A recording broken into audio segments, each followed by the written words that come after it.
President Donald Trump's executive order aimed at strengthening the nation's foster care and adoption system is being praised for its efforts to ensure the welfare of America's children.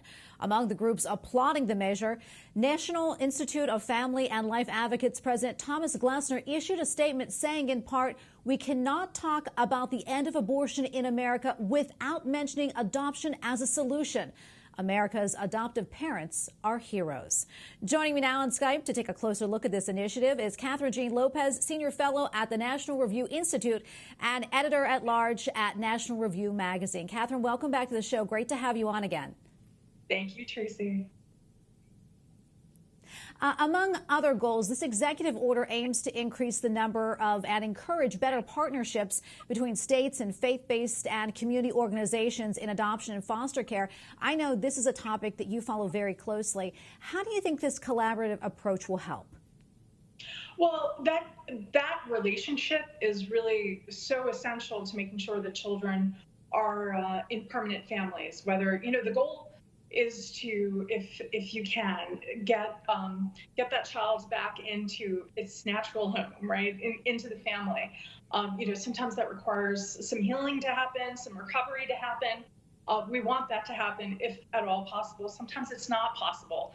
And one of the things that this executive order helps fuel is a culture that will seek to get a child into a healthy, permanent home as soon as possible, whether that's restoring parental rights, getting a child back into its natural family, or to get that child into a loving home. And I absolutely agree with the quote that you started out the segment with, because one of the reasons I started paying more attention to foster care and adoption is because I don't know that we do enough of that as a pro-life movement, and I don't think we could ever do enough of that. I am grateful the March for Life a number of years ago had adoption as its theme, and we have lots of heroic people in the pro-life movement who do focus on this. But I think Catholics in a particular way, because we have such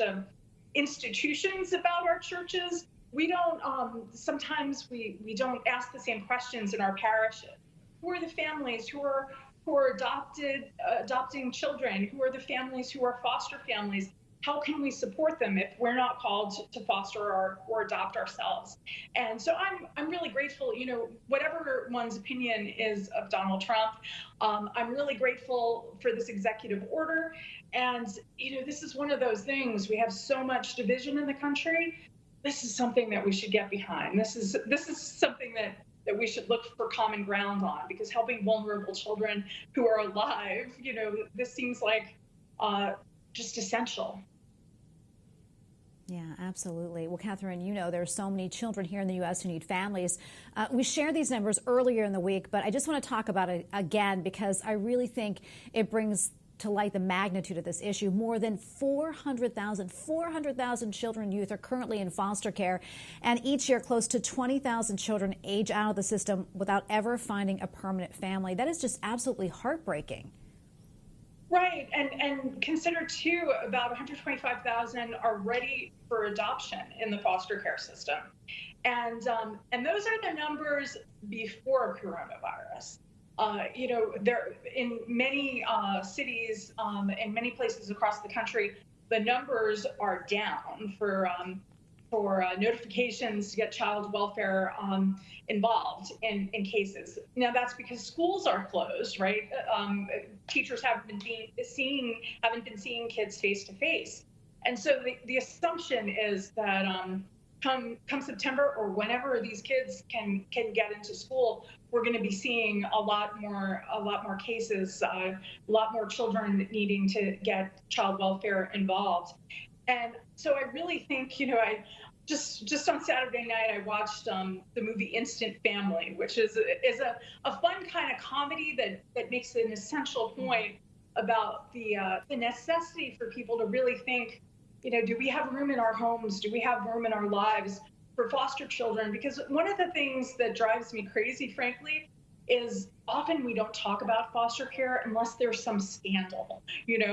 Right now, these months of quarantine and reflection, I think it's an essential question to start looking around. It's like Pope Francis is always talking about, us looking to the peripheries and getting outside of ourselves. These months have been, in some regards, about, fear, not getting a disease. But we also have been talking about protecting other people.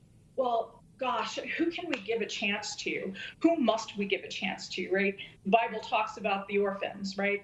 God doesn't orphan us. And this, thinking about foster care and adoption is really an essential part of our identity as Christians. So to have a positive, robust reason to be talking about foster care in the news is certainly something I'm grateful for, and I think is a great countercultural kind of move. Yeah, and Kathryn, we're going to have you back on to talk more about this, because we could talk about this for several segments for sure. Kathryn Jean Lopez, Senior Fellow at the National Review Institute and Editor-at-Large at National Review Magazine. Thank you so much again, Kathryn, for your insights. Thank you for covering this.